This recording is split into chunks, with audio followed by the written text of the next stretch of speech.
কোমলমতি শিক্ষার্থীদের ব্যবহার করে শিক্ষা প্রতিষ্ঠান ধ্বংসের চক্রান্ত বন্ধের দাবিতে রংপুরে মানববন্ধন করেছে জেলার বিশ্ববিদ্যালয়, কলেজ ও স্কুলের শিক্ষকরা। বাংলাদেশ কলেজ বিশ্ববিদ্যালয় শিক্ষক সমিতির রংপুর জেলা শাখা এর আয়োজন করে।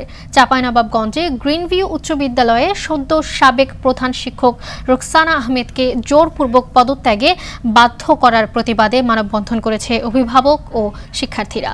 টাঙ্গাইলে কালিহাতী উপজেলা নির্বাহী অফিসার শাহাদাত হোসেনের বদলির আদেশ প্রত্যাহারের দাবিতে মানববন্ধন ও উপজেলা ফটক ঘেরাও কর্মসূচি পালন করেছে শিক্ষার্থী ও সাধারণ জনতা।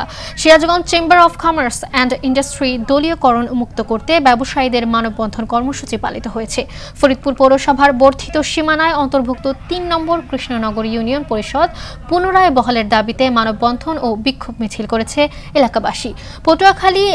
পটুয়াখালীর লাউকাঠি ইউপি চেয়ারম্যান মোহাম্মদ ইলিয়াস বাচ্চুর বিরুদ্ধে ষড়যন্ত্রের প্রতিবাদে মানববন্ধন করেছে এলাকাবাসী।